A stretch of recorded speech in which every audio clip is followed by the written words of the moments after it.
Well, hi there. I am Andrew Watkins, and if you're listening to this while juggling 3 patient calls, checking in a couple patients, taking a payment, selling skincare, and trying to catch your doctor in between procedures, you might be working in an aesthetic practice. And I'm Blake Lucas, and this is Practiceland.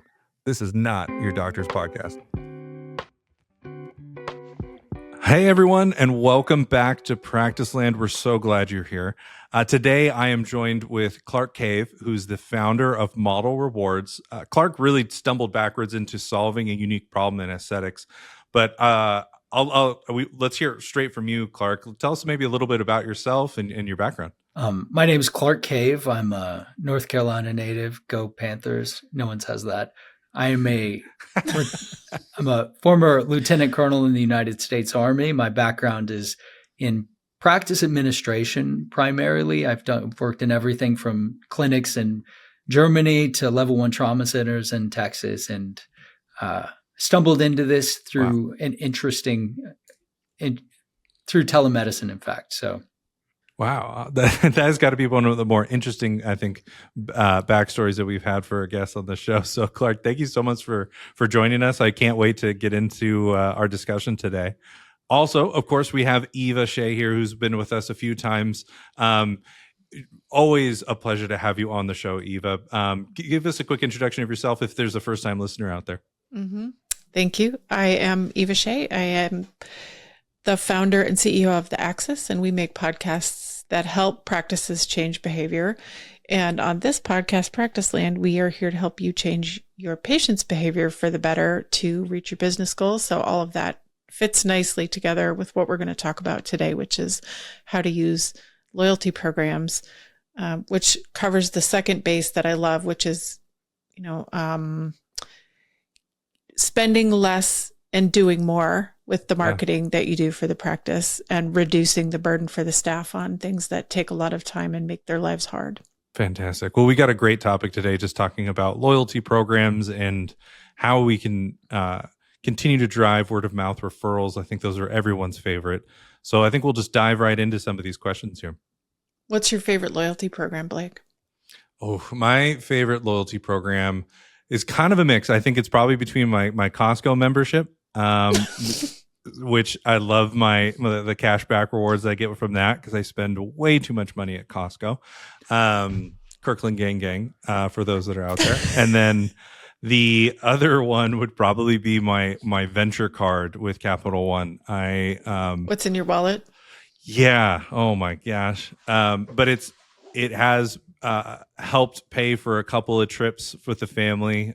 We did a Disney cruise last year, and I was able to redeem a ton of my points to make that, a little bit less burdensome on the wallet. But yeah, it's impressive. Yeah, so that definitely helped. But those would probably be my two favorite.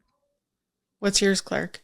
Well, for me personally, Amex is definitely my top favorite. So I have one of the Amex Platinum rewards accounts, and I think probably the greatest perk is getting access to like airport lounges if you remember that card. So I think everyone, yes. There might be too many people with Amex Platinums, but you still, if you get to Hartsfield Airport or whatever, they have it's an awesome experience. It's almost like, you know what? Let the regular people sit out and go to the restaurant, go to like, there is something about that. Absolutely. I love that airport lounge. I've been, I used to travel a lot for work and, doing the kind of the sales gig. So I've done that many a times, and that was the greatest secret that, my boss let me in on was you got to sign up for this. Absolutely worth the cost of admission for that. I can't go back now. Seriously. But hold on a second, because you're not a fancy person, Clark, and I know this because I know you. Mm-hmm. Wasn't your Amex Platinum a perk from another? Isn't it like sort of a meta perk that you have that perk in the first place? What do you mean? Well, didn't someone give you the Platinum card without you having to pay the giant fee? Being in the military, yeah. Anyone in the military was able to get the free Platinum card. So it's an awesome perk. So just basically join the military for 25 years and you get a free American Express card. Yeah. Well, but here's the, they get you in, but they'll still get you with, what is it, 22% interest rates. So oh yeah, brutal. But I do feel on that they're starting to get a little crowded. I feel like there's more and more people. But what's crazy is the cost for that card is so high. But more people are signing up for it every day. What are some other examples? Eva, do you have one that's like your favorite? Oh, I'm Nordstrom for life. Nordstrom is my ride or die. And since I have started thinking about loyalty programs, have noticed much more of my own behavior around why it works. And so, like, if I find a pair of shoes somewhere else that I like, I'll go to Nordstrom and look it up to make sure that they don't have it. And if they do, then I'll buy it from Nordstrom instead. So it prevents me from spending money anywhere but Nordstrom. And I even make sure that I use my Nordstrom credit card when I go there for lunch, because I got to get my points. Yeah, absolutely. And I buy all my makeup from Nordstrom, and I wait for there's a triple points event right now on beauty. So I stock up on all my stuff that I'm almost out of when the triple points, it just goes on and on and on and on. Yeah. Why, when we think about these loyalty programs, and we all love them, and I think there's so many different points programs that are out there. So many airlines have them. So many credit cards have them. Why do you think these massive companies invest so much in these types of programs? First off, the example that I like to give, if we were to just take it back to the regular med spa example, if you have two med spas and they have identical outcomes and they're identical in every way, the services, the infrastructure, everything is completely identical, but one has a loyalty program and the other doesn't have a loyalty program, which one wins over the course of 5 years? Oh, it's got to be the loyalty program. It's obviously, it's intuitive. So if you have two major companies, massive companies competing against one another, if you have two airlines competing against one another, and one of them starts a loyalty program, the other one obviously has to start a loyalty program, because the gamification of the entire loyalty system and the incentive for customers to continue to feed into it is there's a secret sauce that's obviously been researched in psychology, and if you look across loyalty literature, it's pretty crazy, because even what pans out in our own data is just, it's nuts how effective retention programs are, or like loyalty programs are. But you can, I guess, in a sentence, a competitor with a loyalty program is always going to win. So that's why they're so ubiquitous, because if a gas station or if a sandwich shop or if a Nordstrom or a department store starts a loyalty program, everyone has to also create a loyalty program. Yeah, right. Everything points to that it works. I think the interesting thing, like as you're talking about that, I'm thinking about conversations I've had with different medical practices, like the owners or like their marketing teams, and probably a lot of people listening right now, like their practices spend so much money on patient acquisition, just bringing in new patients. But we all know how important loyalty is in getting patients to come back, and so. Like, how do you do both, or how do you what advice do we give those practice owners that are spending so much of or almost all of their marketing dollars on getting a patient in the door and not spending anything on retaining them? We talk about this so much. Yeah, we kind of there's a lot of, I don't know if it's naivety or misunderstanding inside of the market, but we call what we do loyalty marketing. So we like to define direct marketing and loyalty marketing, where we say direct marketing is that sales pipeline or that sales funnel to get a new patient in the door. And that's an absolutely vital requirement for any practice. But once the patient is in the door, how do you keep them there? And that's where we call loyalty marketing. So where, loyalty marketing, at least our three pillars in loyalty marketing are retention, word of mouth referrals, and complementary sales, or basically influencing patients to buy other things within the practice and use other services within the practice. So essentially having those definitions in place, that's something that I don't see has really been there, but also understanding what key performance indicators a practice really has to focus on. So new patients, that is absolutely important, but retention over time is even more important. I know you've both heard this from me before. Do you remember my story about when I took a slide of the marketing funnel and I put it in front of 12 plastic surgeons in one day? The job I had at that time was to do a mini presentation for 12 different surgeons, one at a time. And so I made this little deck. It was really to talk about podcasting. But the first slide was the marketing funnel. And I just asked them, have you ever seen this before? And like 11 out of 12 said, no, I have no idea what this is. Had never seen a marketing funnel. So I think before we even scratch the surface of what loyalty marketing is and why it's important, you have to understand where most of them are coming from is they're not thinking about marketing in segments. They're just thinking about marketing as like one big thing you do. And you call the marketing people and you say, I don't have enough patients. And so if the person on the other end of the phone of the marketing company is only selling, what is the old adage? If you only have a hammer, everything's a nail. Yeah, right. Like if the person you're talking to about marketing doesn't have a good fundamental understanding of how patient marketing gets done well across every stage of the funnel, then you're not going to get an answer that includes loyalty marketing. So when we're thinking about, how we address retention or loyalty, what are some things maybe that you've seen that practices have been doing in the past? Are they literally sending out little like paper thank you cards, or what do practices do to try to hold on to patients? I think even that practice of calling the doctor calling the patient at night on the day of surgery, to me, that falls into that loyalty, because I think this is patient experience. You put loyalty in the patient experience space. And I have been wanting to ask you all week, Blake, you worked for Apple forever, which is really I think the pinnacle of the customer experience in the world. Steve Jobs was obsessed with experience, right? Yeah. Oh my gosh. Absolutely. What did you learn from working at Apple around loyalty? Like, did they do anything to keep people? Obviously, like the product itself is a very sticky product, and like you can talk about like the halo effect of iPhone and iPod and all those things back then.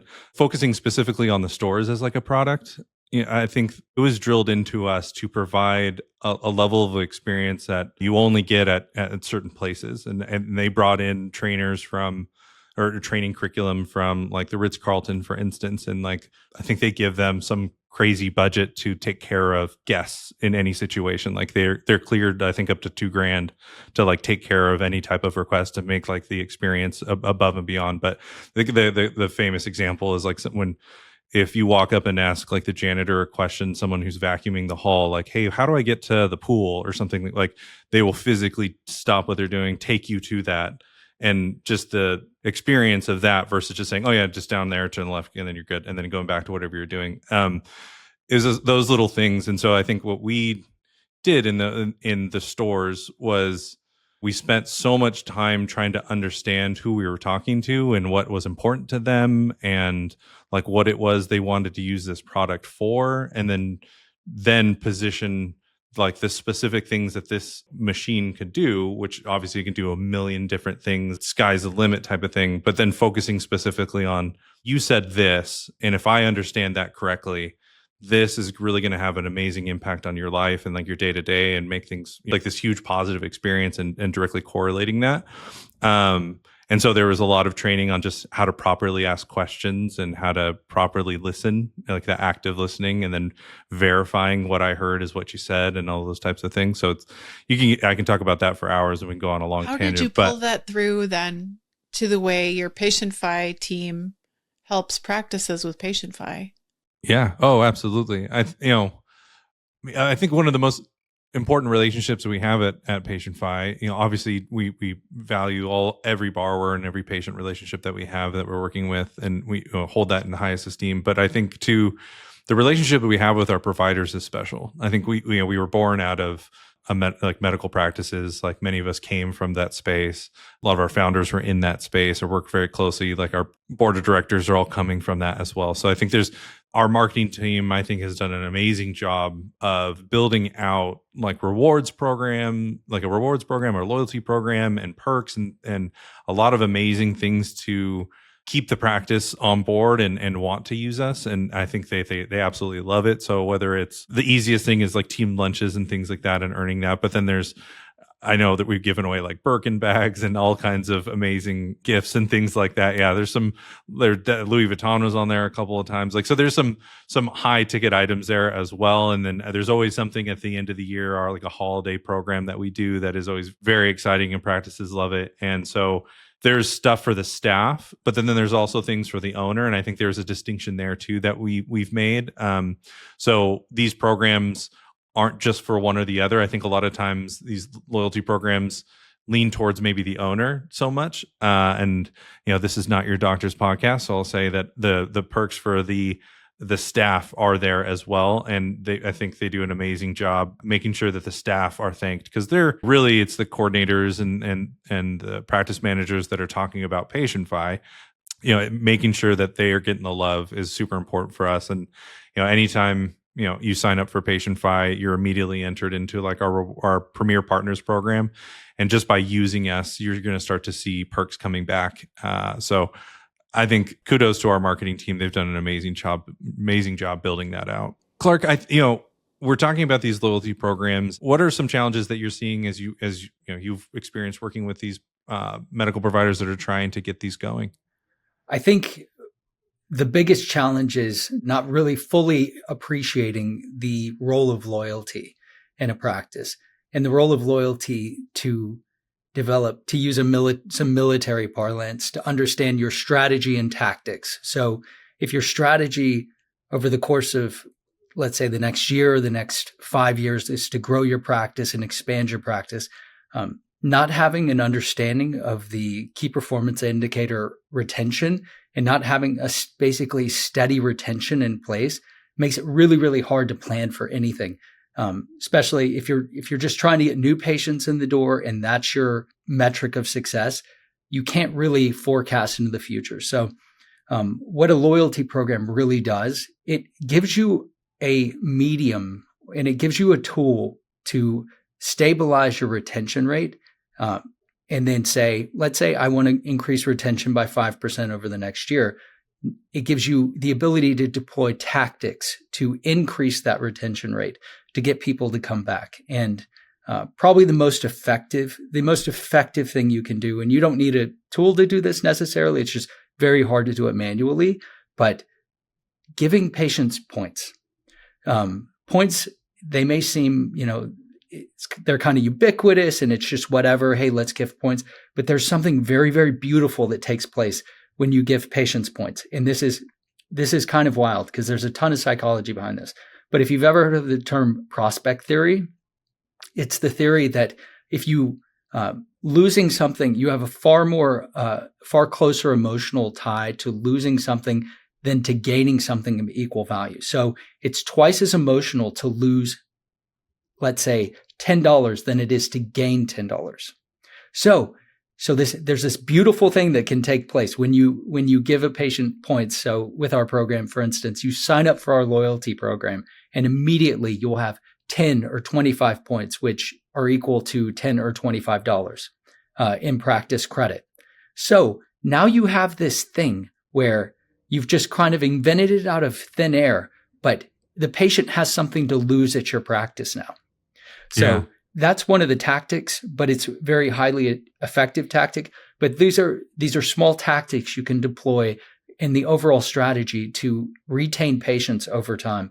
And I have to throw this out there. Did you ever watch The Office? Oh, absolutely. Okay. Do you remember? You remember when the temp was quizzing Michael Scott on business questions? I think it was during the fire episode where they lit the bagel on fire. Oh yeah. So he's out there. He's like, ask me any question. And the temp says, is it cheaper to get a new client or to keep an existing client? And Michael Scott says, it's the same. They're equal. He says, it is 10 times more expensive to sign a new client than to keep an existing client. So that's so true. That's awesome. Yeah. So, yeah. How do you measure the retention rate in a typical practice? What numbers are you going to look at if you're trying to do that? I look at retention over 1, 2, and 3 years. So when you look back in time, you see how many, and an appointment is N+1. So if a patient comes in one time and then they don't return, that affects the numerator, and then the patients that continue to return. So 3 is the magic number for us, according to a study of a major toxin industry. If you can get a patient in 3 times, you have a much higher likelihood of keeping them for life. So, but measuring how many patients have only come in 1 time or how many patients have only come in 2 times, it is a little bit complex. But you can't measure the thing, that I like to complain about, which is I've been going to the same practice for 11 years, and I'm acutely aware that they never say thank you, and they don't care if I stay or go, or at least that's my impression, because there's never been a single signal to me as a patient that they want me to return. They don't even ask me if I want to schedule my next appointment. They do 0 to try to bring me back. And so if I met an injector on the street today and she showed me, 15 before and after photos, I'd be like, sign me up. I'm gone. Yeah. That's how vulnerable I am to switching. So what would prevent me from switching in a practice or in an example like the one I just gave you? Nothing. Especially if you're earning toxin points and you have multiple different toxin service points, and you can take those elsewhere. And then I can even tell you something, if I know you live in Austin. So if you had a best friend that was going to another practice and they said, you should come to my practice and I'll get points if you refer me to your practice, there's almost nothing that would keep you at that practice. So, well, now I'm trying to figure out if I know somebody who. Yeah. Immediately thinking, like, oh yeah, that's a great idea. I should do that. Exactly. So very you're already motivated thinking to about switch switching right now. Yeah. And, mentally, you're already gone.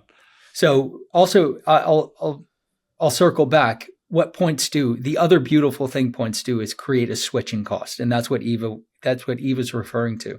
So, not only with the prospect theory, the fear of losing those points, and then the fear of going and getting those services elsewhere and not collecting points on top of those points.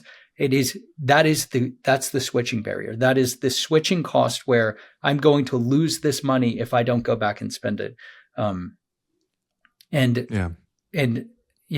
mean, Eva has a great example about REI, and she's had, do you want to give that example? Sure. Yeah. I think I became an REI co-op member like in 1990, right? And it's 2026. And I know in the back of my mind that I have like $72 in points and I don't have anything to buy. But I go to the REI website at least twice a year. Like, what can I get? Yeah. And it's just sitting there like an open loop that I cannot close until I figure out what to do with those points. Yeah, absolutely. I think about that all the time too, just like about the different points programs, especially if they expire. Like if I get an email saying, hey, your points are about to expire, like I'm immediately going to that site to try to figure out like, okay, how do I spend my points? Don't want to lose your $12 or your $4.30 or whatever it is. Absolutely. And even with like airlines points, I'm always kind of like, hey, I got so many 10,000, 20,000, 100,000 points with these guys. Like, where can I go? Like, and I start planning out a trip in my mind. Yeah, like how can I redeem these? Where and what's a cool spot? And then ultimately that like leads to, oh, well, I don't have enough, but I could buy a couple more, or I could like cash that in and do like they do points and cash now and all that. So then I literally start planning it all out. And then before I know it, like planning the next vacation, just because I was like, oh, I had 25,000 points with Southwest or whoever it was. Mm-hmm. And that's how they get you. Like, it's like, oh my gosh, how sticky is that for a consumer? Blake, you just nailed it. And you hit it. It's such an interesting thing. I always like to compare it to, you ever go to arcades where you get a bunch of tickets and then you have, you see all the things that you can get now that you have all these tickets. And so loyalty programs, they create this gamification. And if you start, hey, I've collected a bunch of points and then I get, I have these discounts off future services. But what really happens, and this is the literature and our data especially, it irons this out. If you're saving something, you're going to spend now even more. Yeah. especially in aesthetic industries. Just like you said, yeah, you're going to fly, like you're going to get the saving on this ticket, but you're also going to spend more money overall, maybe on that trip or in the hotel. And, Absolutely. Yeah. And then, or pay for upgrades or whatever it may be. There's some other perk. It's like, well, I saved on the ticket. I might as well like get the nicer seat. It's basically free now. Right. Yeah. It's free now. It's like, oh, like my ticket only costs $70 for that extra legroom, like, or whatever it is they get you on. So the things that you've kind of called out, like the 3 is the magic number. Mm-hmm. It immediately made me think about how true that is, not just in aesthetics, but like any industry. Like, I think there's so many industries that like use that same concept. Like, I think even just like hospitality or restaurants, like there's some crazy statistic. If you go to a restaurant 3 times and have a good experience, like you're a customer for life, and then how many referrals that you're going to bring in as well. And so like you're shooting for that 3rd visit. So it's like, how do I get that person to the 3rd visit? How do you get them like happy through each one of those and incentivize them to keep coming back? And then now this is going to be one of those patients that's going to stick around for a really long time. And you also bring up an additional point, which I think is super fascinating. We do model, like the idea, it is loyalty marketing, but what we call, we model patient behavior. We model it the way we want to see it. And you can use a loyalty tool to model the patient behavior, but also knowing that these are your KPIs, especially among the staff. It also models staff behavior because these are the results that you want to achieve. So how does a staff have to behave in order to get the patient to come in 3 times? Or in order to get be worthy of word of mouth referrals? How can you incentivize or influence patients to do that? And you can't do it if you're not getting good outcomes or not giving good services, obviously. Yeah, absolutely. I think the whole point of Practiceland is really we're trying to help the people who work at the front desk, the coordinators, the administrators, and the marketers change their own patients' behavior with systems and with tactics and with strategies, instead of constantly putting the burden on the staff member to remember to ask this question every time, or to remember to have the patient do this thing. And that the teams are so overwhelmed and overburdened with all these things they have to do that they really struggle. I think our hearts on this show are always for making their lives easier. Yeah. Anything you can do to like remove that extra step or that extra task, or like bury it or like combine it into like whatever flow that you currently have, making it easy. So Clark and I had this long discussion this morning about the mechanism of saying thank you. Let me see if I can articulate it right. That it's the best practice when somebody leaves a tox appointment to say, would you like to book your next appointment? And I don't know the numbers for how many people always say yes there, but I know we've been hammering the front desk on this behavior change forever. And I have to wonder, and I'm going to try it, is if you said, would you like to earn 50 points toward your next appointment? Would you be more likely to say yes than would you like to schedule your next appointment to come spend money with us? And flip that into, we would like to give you $50 to come back for your next appointment. I have a feeling one is going to work better than the other. Oh my gosh. Yeah. Like the conversion rate on that would be insane. I have to imagine, like, give you 50 points or if that equals $50, like, yeah, sure. Absolutely. I'll book that right now. The same thinking around incentivizing behavior change. Like, we want to incentivize them correctly to come back for their next appointment. How do you think about incentivizing people to refer their friends? Where are referrals, like word of mouth referrals, happening right now? I can only speak on our behalf, but what tends to happen, and this is where I think a lot of practices really struggle, because there's it's pretty much standard throughout the industry to do some like 50-50, like you tell a friend, they get $50 credit, you get $50 credit if they come in. But this is very, very hard to manage. I've heard of practices, like multi-site practices, using like Google Sheets to try to track these things. And then I've heard other practices say, oh yeah, we have a referral program. We give cards away. We give like the little cards that they can give their friends. And it's like, okay. I've done that. But I have made the cards. Yeah. Yeah, right. But what's the what's the ROI on something like that? So the story I always like to tell, because my wife plays mahjong with her friends, and inevitably during one of these mahjong meetings, the girl, like I hear her and her girlfriends are very, very loud, but something about aesthetic services comes up. So something about, oh, someone did microneedling or someone tried one of these things out. And then that is what we call the golden moment where the referral should take place. That's it's all organic and it's super simple. But if you're out at mahjong, maybe you don't have your purse nearby, or maybe you're like, oh wait, I got a card, or does my practice have a referral program? All of these things, when there's loud game playing, maybe there's drinks, there's just it has to be absolutely super duper simple. So yeah, not having a system in place where you can say, here's where I go, use my referral code and I get something, and then you can get something.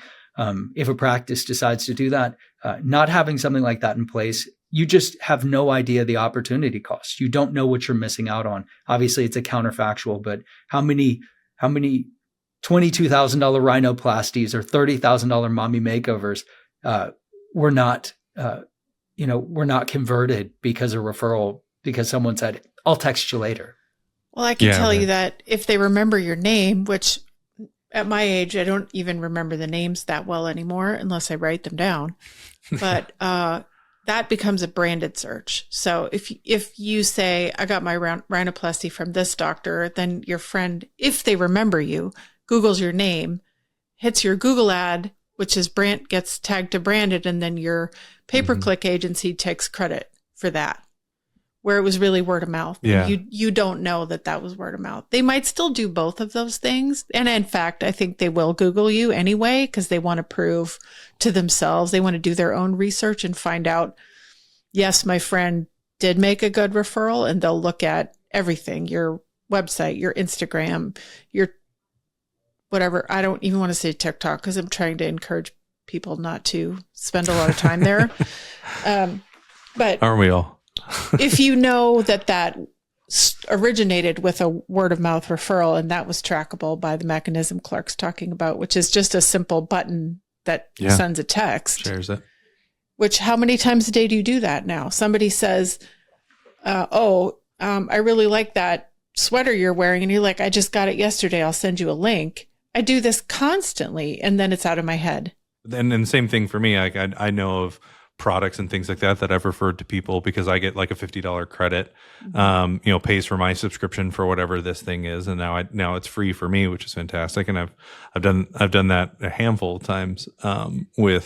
There's this one program I use for like my personal family finances, like, and brings Monarch? everything together. I do use Monarch, actually. That's so funny. And that's the one. I was gonna send you guys my referral code here in just a second. Nope, too late. But yeah, shoot, I gotta find somebody else. We'll put Blake's referal code for Monarch in the show notes. That'll be in the link. Yeah, do it. Put in the link. Like and subscribe. It'll be down in the link. Yeah. Well, I also like to tell this is also one of the other intuitive questions I can ask any practice and say, who makes the best patients? And it's always word of mouth referrals, because there's just this general, not unearned necessarily, but an embedded trust in a practice that you won't find with like a new patient, because, hey, my friend told me to do this. I've also seen your outcomes and I want those same things. So they tend to make the most loyal patients. So if you can get a referred patient in there, there's a higher chance of them coming back over time. And then they're just better and more fun. And that's probably what you want for the staff members anyway. Like if your staff said, yes, our practice is completely word of mouth, then you probably have a pretty happy staff, I would imagine. Oh my gosh. Yeah, Very. absolutely. Isn't this the thread you pulled on that's got you started on the whole loyalty app project in the first place, Clark? Yes. Tell us that story. So I started telemedicine in the Army around 2017. I started telemedicine to the home inside of the Defense Health Agency. So I was the first person to connect doctors and patients virtually. And believe it or not, it was very unpopular at the time. Even my chief of behavioral health was like, this will never work, which is hysterical looking back. She was kind of angry at me. She's like, no, when I do psychology, when I actually was a psychiatrist, I have to be in the same room with my patient. What could go wrong? And it's funny how nowadays, like, all behavioral health takes place online. But at the time I was like, you know what? I want to get out of the military and start a business. So I went to this practice in Northern Virginia and I was like, hey guys, what if I could connect you and your patients virtually? And the doctor's like, absolutely not. No, I already have too much, engagement with my patients, but you seem like a cool guy. So why don't you hang out and find some efficiencies or something? And I was like, okay. I knew nothing. Literally, I knew less than nothing because I thought I was cool because I started telemedicine. So I went through their patient intake forms because I didn't know what else to do. And that's where I did notice. I said, it looks like anywhere between like 7 to 8 out of 10 of the patients were referred by the same person named a friend. Yeah. that gets a laugh like 30%. It's so dumb. I say it all the time. Yeah. And I was like, hold on.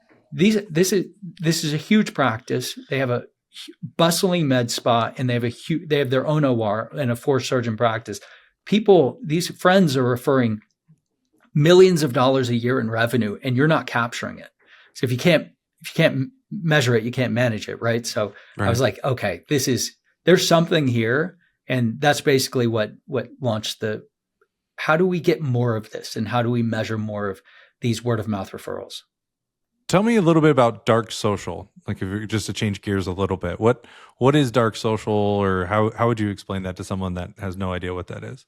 So dark social, most women I would chat with, I'm not sure about most men. I don't know how much time you spend on social media, Blake, but most women, I'll just use my wife as an example, are members of many, many group chats, whether they're on Facebook, they're on Instagram, even like community chats where people in the neighborhood chit chat and they talk about where do you go get your nails? Where do you get your roofing done? What restaurants, anything under the sun where you have word of mouth recommendations from authentic people.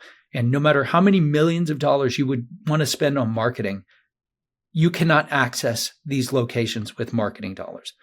That's why it's called dark social. So these are the locations where if someone says, I would like med spa services or plastic surgery services, does anyone have a recommendation?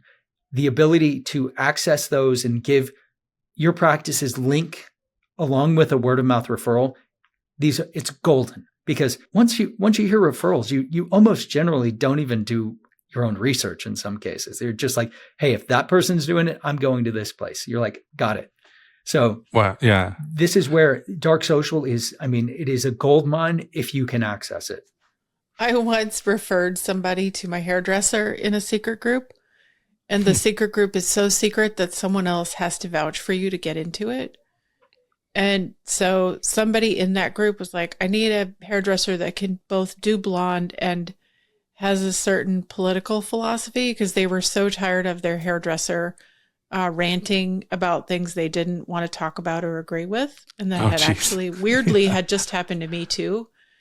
And I broke up with my old hairdresser because she would not keep her mouth shut. And I just wanted to talk about like chickens or fashion or something. Chickens, right? I love that. She had chickens. She had chickens. It was very Austin to have chickens. Yeah. And so the funny part was I was at my hair appointment and my hairdresser said, see that lady over there? She's the one that came from the secret group. And so I actually knew that it worked because she happened to be there at the same time as me, which was really funny. Yeah. It's really interesting that how do you tap into these secret groups? Like, how do you get into it where there are people talking about you? Like, how you can't get in there as a phony either. Like, you can't go in there and chill because people can tell and they will throw you out. Yeah. It's got to be organic. It's got to be real. It's got to be valuable. Plastic surgery questions and recommendations for Austin constantly because I want to know who people are referring in dark social. And it's never who I think that they're going to refer. It's always Like just, they're always a little bit out there, the referrals. Yeah. Interesting. Which actually tells you something else.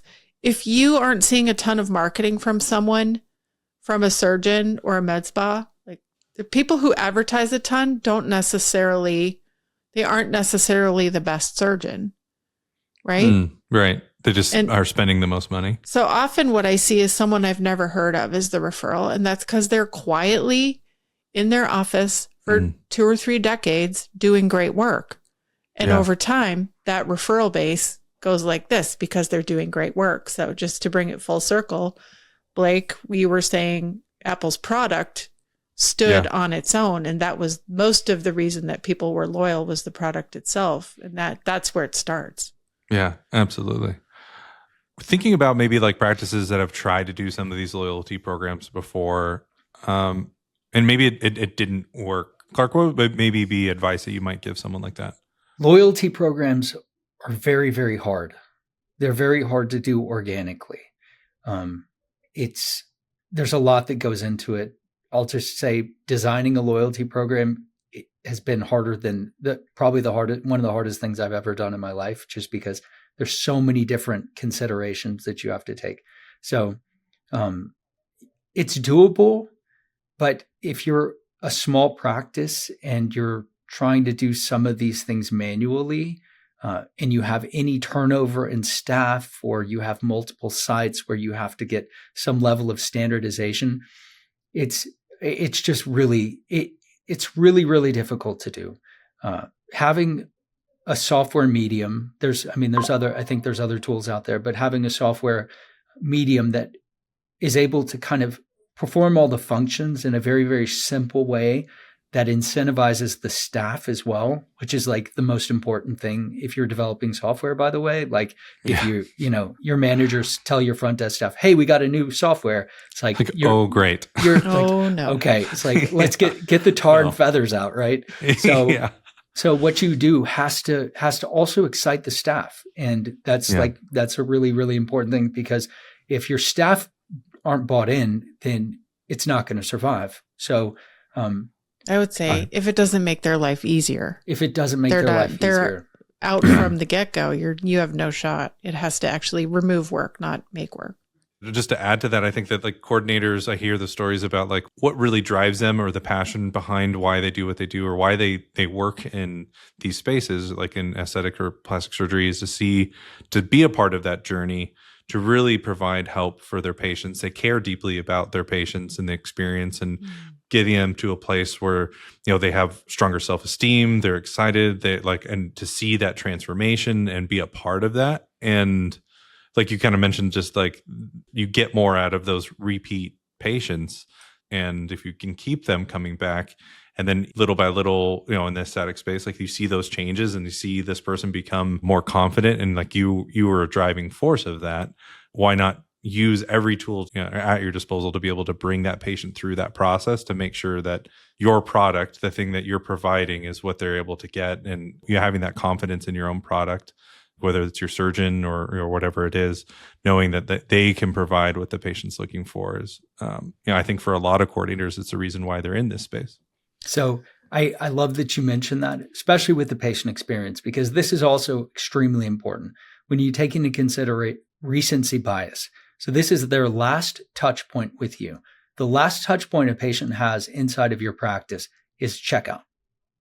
And if you take into consideration the median salary in the United States, checking out with $1,000 bill or a $2,000 bill, it hurts. Like most people, they sit there. I've witnessed stories like, how am I going to tell my husband about this?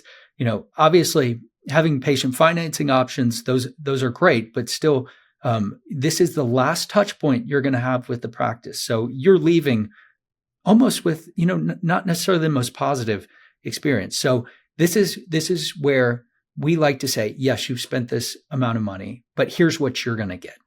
Here's what we're giving back to you.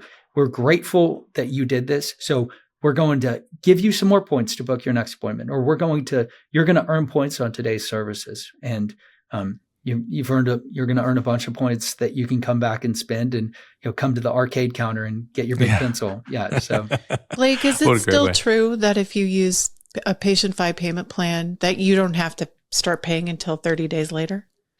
Yeah. I mean, for our financing program, absolutely. There's no, upfront payment that's due today. So you could stack getting your points for next time with delaying the pain of the payment by a month if you did patient-fi and a loyalty program like Model Rewards together at the same time.